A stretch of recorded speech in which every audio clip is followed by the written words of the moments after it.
everybody. Welcome back to another episode of Much Ado About Board Games. I'm Melanie. And I'm Monte. And today we're going to talk about a trio of cat games by Aza Chen. The first game we're going to talk about is Kitty Paw! And then we're going to talk about Cat Box. So just Cat Box. Yeah, we only did that for Kitty Paw because we yelled Kitty Paw in the intro video. Oh, got it. Okay, yeah. Okay. And then finally, the most kid-friendly game, Cat Tower. Now we're ready to start talking about the first of our 3 cat games. The first one is Kitty Paw. This is one of our favorites. As you know, all the cat games are our favorites. But I love the box. I love the drawing of the cat. I love the ears. We're not sure if the box still looks like this, but it'll be cute no matter what it looks like.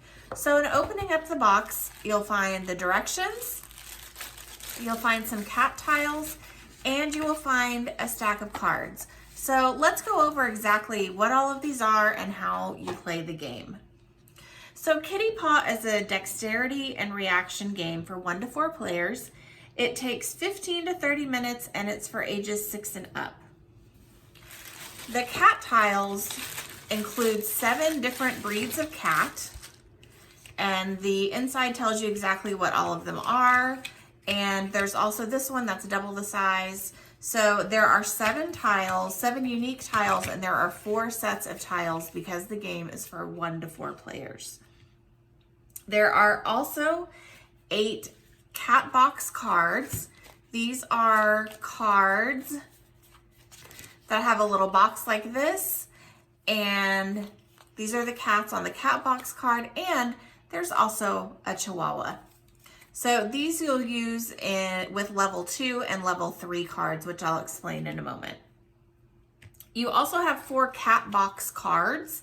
So these are a box that you will be putting a cat in as part of the pattern that you're replicating. And then there are 48 kitty cards. So these are the kitty cards. Notice the blue ones. These are the level 1 cards with a -1 victory point if you don't solve it the way you should. But each card will have a formation of the cats.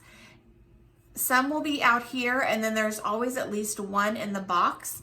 And so you need to make sure that you have your box card oriented the correct way. And then each of the tiles has a front side of a cat, and it also has the back side of the cat. So super cute if you are one of those who likes to look at the pictures of the cat sitting on glass tables to see what their feet look like under their body. I think those are super cute. So you have level 1 cards, level 3 cards, and then you have 2 different sets of level 2 cards. There are some that are green and some that are yellow. So the level 1 cards, those are the easiest ones.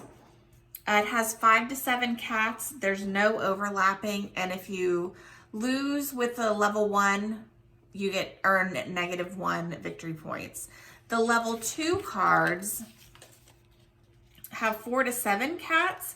There's a cat or a Chihuahua inside a box. So you'll notice here, this little purple cat, it is inside a box. So you would have to find that cat, which is right here, and then you start building with this cat. So you would want to make sure that his little face is sticking out, and then you would want to put your black cat upside down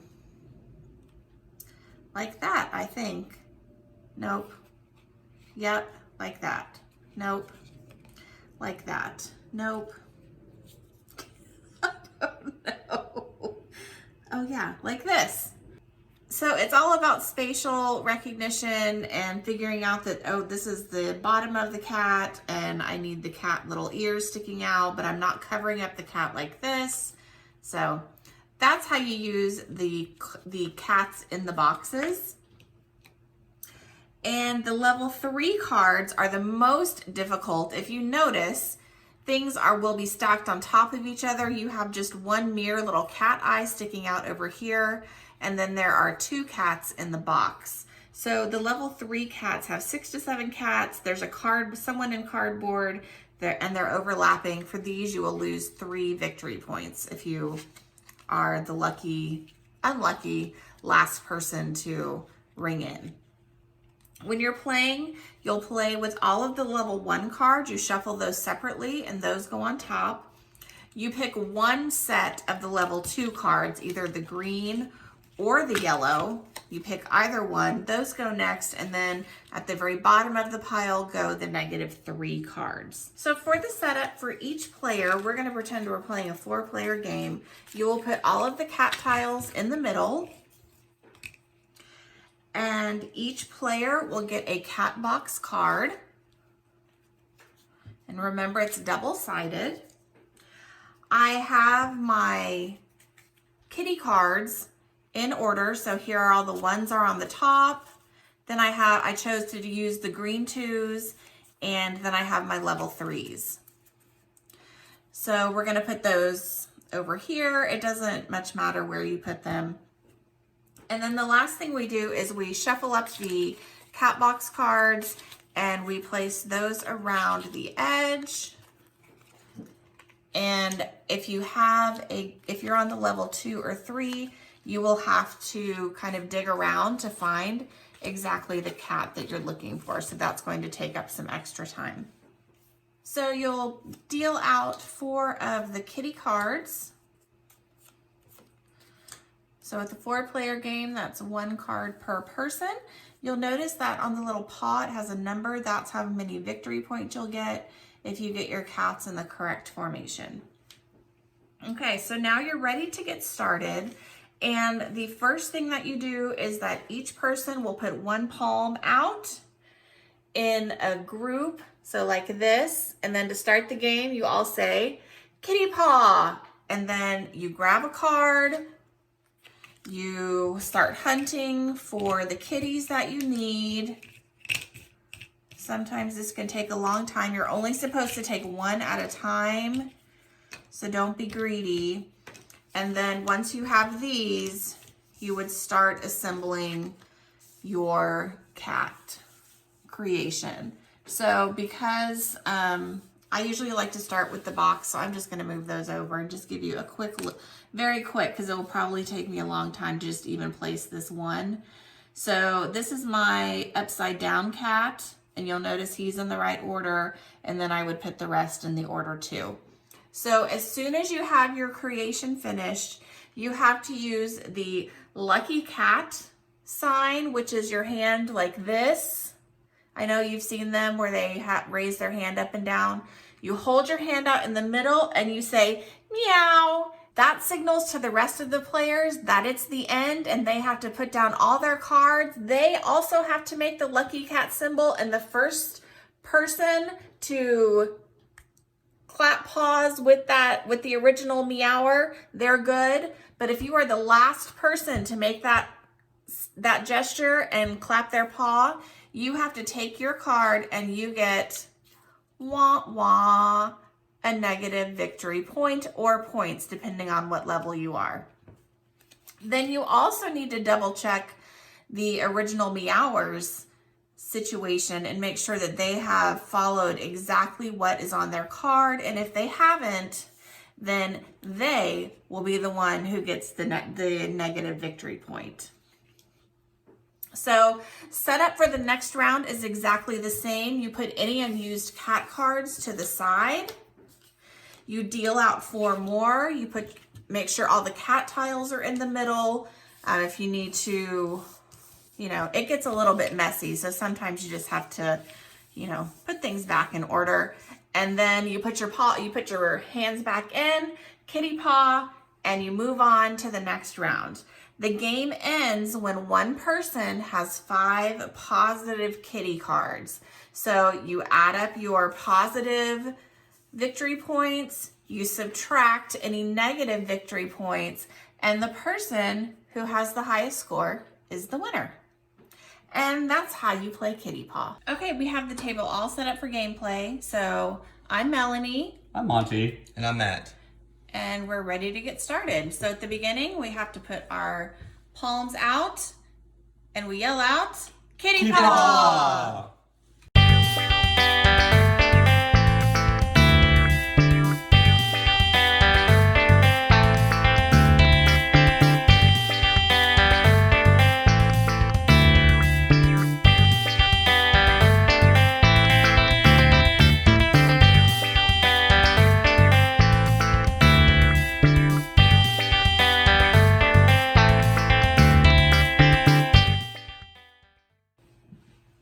So here we have Cat Box by Aza Chen, put out by Grail Games.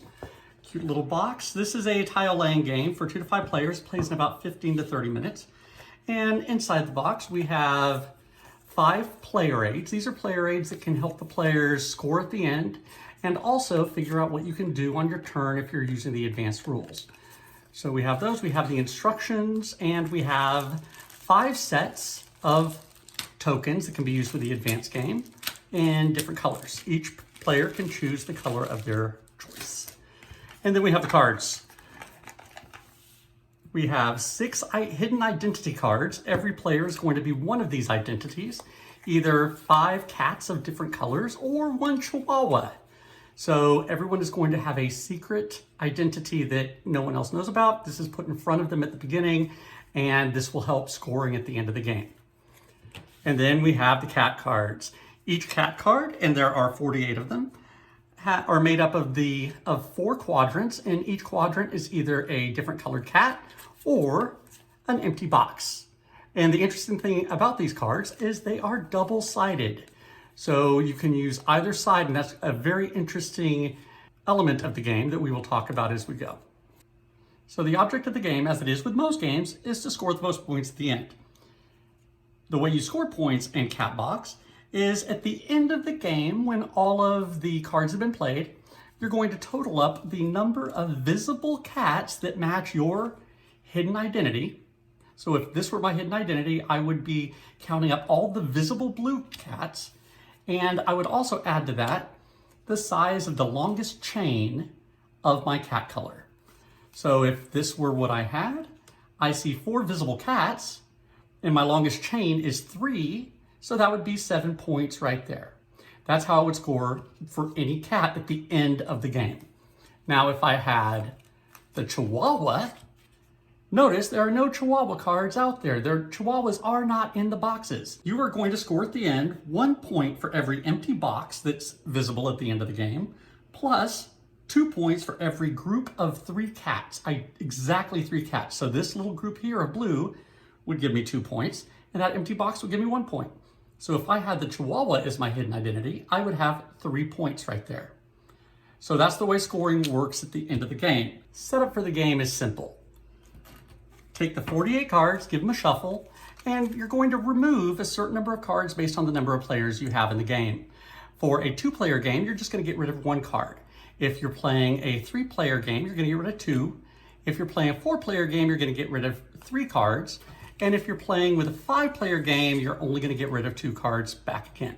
So those cards are going to be removed from the game and put back in the box, not used for the game. And then every player is going to draw their starting hand. If you have 2 players or 3 players, every player is going to choose 2 cards. If you're playing with 4 or 5, each player is only going to select 1. When you draw your cards, you're going to pull them up into your hand and hold them like so. This way, the side that's facing you is the private side, and the side that is facing out is the public side. This is going to be important, so you must always hold your cards so that the other players can see the backs of the cards. Because remember, both sides have playable cats. On your turn, you just pick a card, and you can choose either one of the 2 cards that are facing you, or you can choose one of the sides that you see facing you from the opponent's cards. So you really have, if you're playing a 3-player game in which each player has 2 cards, you have 6 cards to choose from. The 2 in your hand, or any of the 4 cards from the other players from the backs of their hands. So on your turn, you're just going to take the card that you selected and play it to the table. If you're the first player to place a card, no biggie, just place it in the middle. Thereafter, you have some guidelines that you have to follow. You look at the card that you were playing, the side that is facing up, and you see how many empty quadrants you have.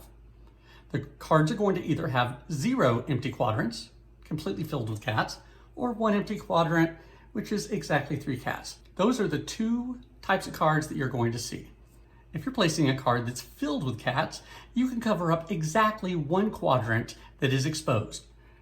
And that is your entire turn. You cannot place a tile next to where it's not covering a quadrant, and you can't do anything else other than cover exactly 1 quadrant. If you're placing a card that has an empty quadrant, such as this empty box down here, then you can cover 1 or 2 quadrants. This is absolutely legal, as is this, or even this, but however, you cannot do anything like this. That's covering 3 quadrants, and that is not allowed when you're playing this card. Once you have played a card, you just draw a card to replace it in your hand.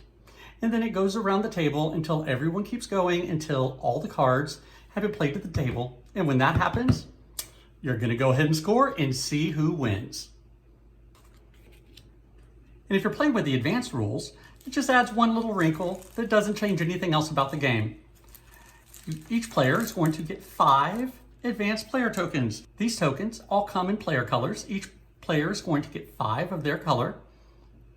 Notice the player color does not correspond with the color, or doesn't necessarily correspond with the hidden identity card. The colors are chosen by preference, and of course these are hidden. Each token gives the player a special power. For instance, the Yummy Fish token. If you play a Yummy Fish token on your turn, and you can play this at the beginning of your turn, or after you have drawn a card, you can take one of the cards in your hand, and you can then take it, place it down in front of you, put the Yummy Fish token on it, and save that for later.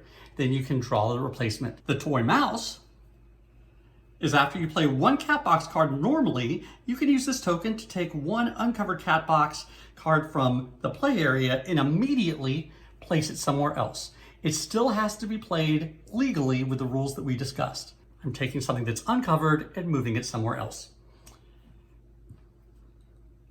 If I use the Cat in the Box token, the Cat in the Box token lets me put this on any quadrant anywhere out here.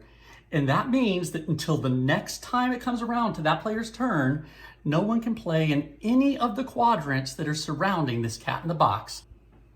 This cat protects this 3x3 9 square area until that player's turn comes back around. When it's that player's turn the next time, they start their turn by bringing this back. An important thing to know is that each token, once they are used, they are out of the game. These are one-time use only. If you use the stacking token on your turn, then you can break one of the rules we already established. If you wish, you can now take a card and cover any number of quadrants on that card, or any number of quadrants on the table, but you have to follow the simple rule of you cannot cover 4 cats. That's it. So for instance, I can play this here, even though that covers 3 quadrants, it's covering 3 cats, so this is a legal move. I can also even put it straight on top of this card here. It's covering 4 quadrants, but it's only covering 3 cats. And finally, there's the Cat Paw token. If you play a Cat Paw token on your turn, then that just means you get to play a second card after you have placed your first, following the exact same rules that you usually follow. However, you cannot draw your replacement card before playing the second. So you're playing 2 cards back to back, and then you redraw after that. And scoring, as I said earlier, is simple. You reveal at the end of the game, after all cards have been played, your hidden character. You count up how many visible cats you see of your color, in which case this on blue, there's 5. You take the longest chain of connected blue cats, only orthogonal, not diagonal. And in this case, you have 3. So I would take my 5, add the 3, which is the length of my longest chain, add them together, and that would give me, of course, 8 points. You also, if you're playing with the advanced rules, for every token that you have left over that you did not use, you're going to get a point for each token. You add those together, and that's going to be your final score. Whoever has the most points wins the game. If at the end of the game, the score is still tied, the tiebreaker goes like this. The first tiebreaker is whoever has the Chihuahua card wins the game, if it's tied. If no one has the Chihuahua card that's part of the tie, then it's whoever has the longest chain of cats. So in this case, definitely out there, blue would have the longest chain and blue would win the game. And that's the game of Catbox.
this is what our final board game looked like after we played all of our cards. So now it's time for scoring. The first thing we do is we're going to reveal our secret card. I was pink. I was blue. I was purple. So now we're going to go about scoring. Since Matt started, we're going to score his first. And Monty's going to walk us through the scoring. So he's going to get 1 for every time that you see his out there just to begin with. So it looks like he has 1, 2, 3, 4, 5, 6, 7, 8, 9, 10, 11, 12, 13, 14, 15. He has 15 cats, and now we're going to look for his longest chain. His longest chain of cats is 2. I got blocked big time on multiple occasions.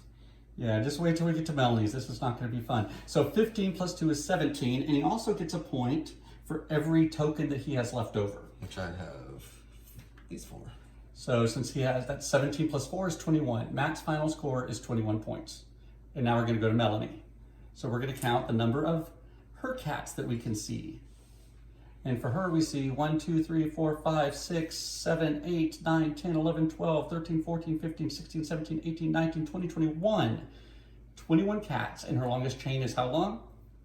1, 2, 3, 4, 5, 6, 7, 8, 9. 21 plus 9 is 30 points. So 30 points plus how many tokens do you have left over? 4 tokens. That's 34. Melanie's final score is 34 points.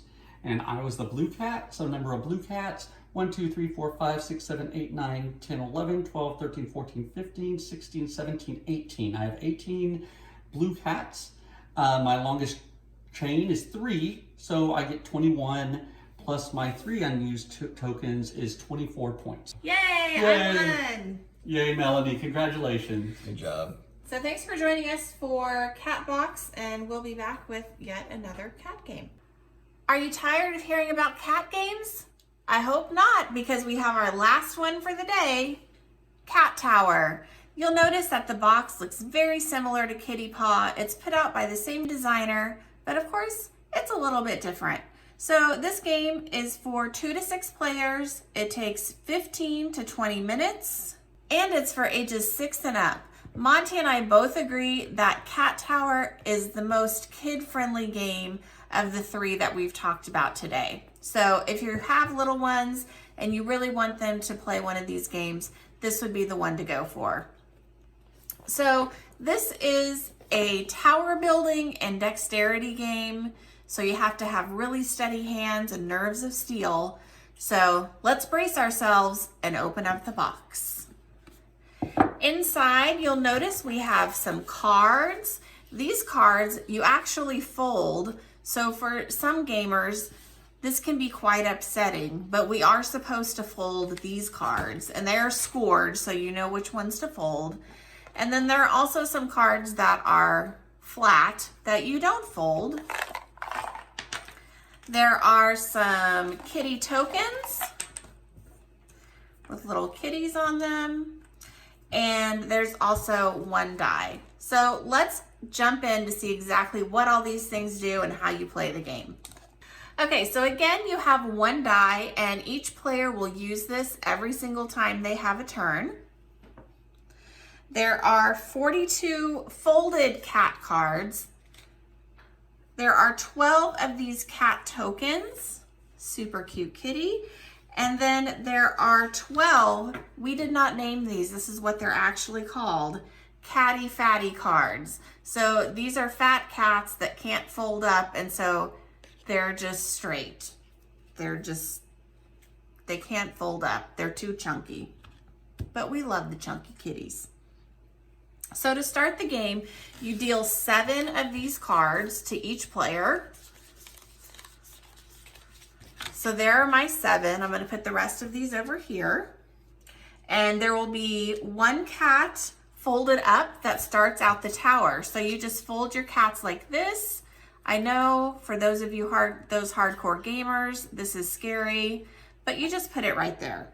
And then your goal is to get rid of the rest of your cat cards in your hand by building a tower. So let's talk a little bit about that more. So the start player of the game will be the person who owns the most cats. You can figure that out on your own. So each player will roll the die and that will tell them what they're doing on their turn. If you roll this symbol, you have to put one of your cats in your hand on the tower. If you receive this one, you have to put two of your cats on the tower. This one, the Kitty Paw, means that you choose somebody else that you're playing with to put one of your cats on the tower.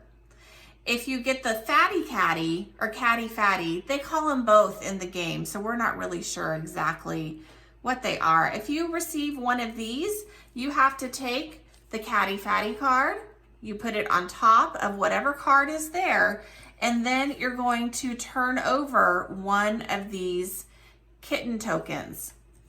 So on these tokens, there are a couple of things that can happen. You can grab this one, and that means that the next player is skipped.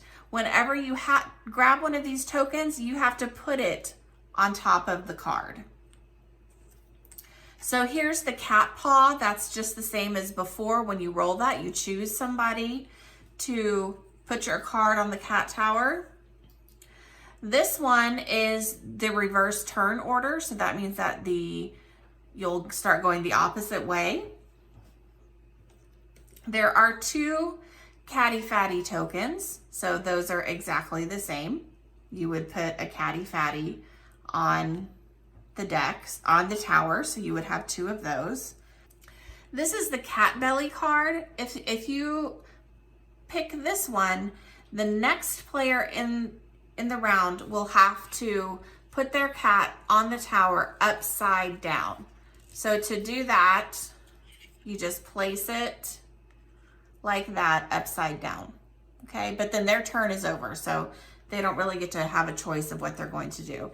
Then the last one is all cats are equal. So that means anyone who has cards left in their hand, whether you have one card or if you still have 7 cards, they all go into one pile, they're put together, and then they're dealt out again. So if you have a lot of cards, you'll end up with fewer cards, but if you only have 1 or 2 cards, you're gonna end up with more cards. So it could help you, it could hurt you. But those are all of the tokens that you could pull if you roll a Catty Fatty. The other one is the dried fish. That's basically the same as the cat belly. So you would just put your card on the tower upside down.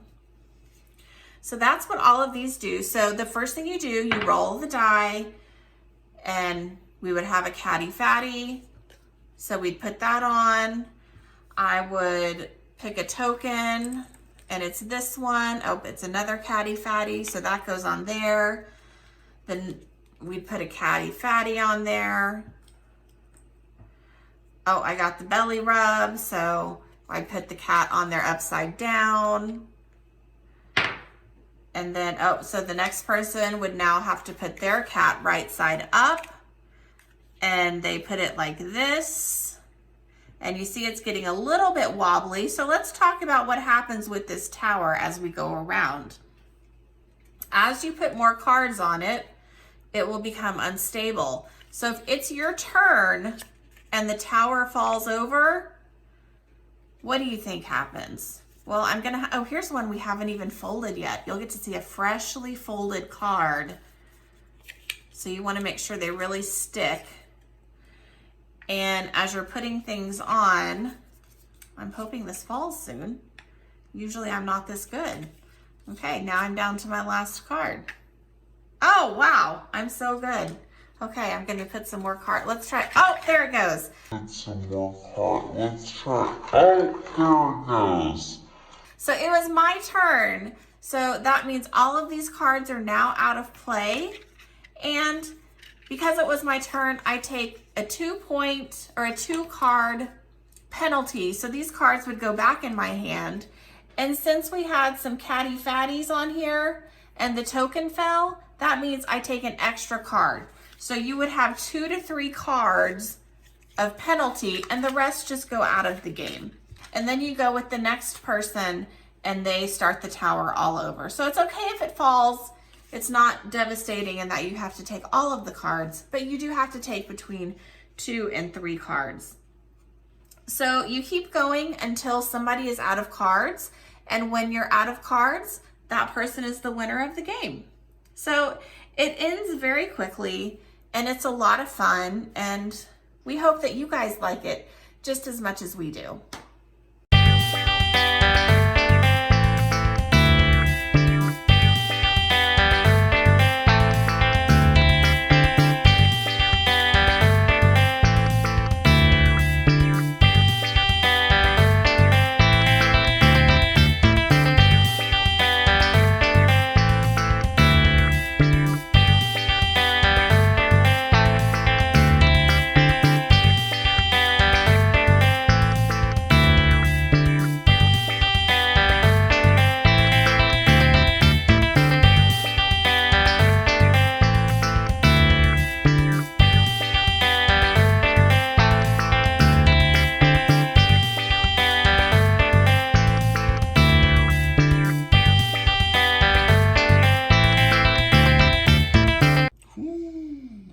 Yay! Congratulations, Matt. Yay! He is the Cat Tower King. He is the cat's meow.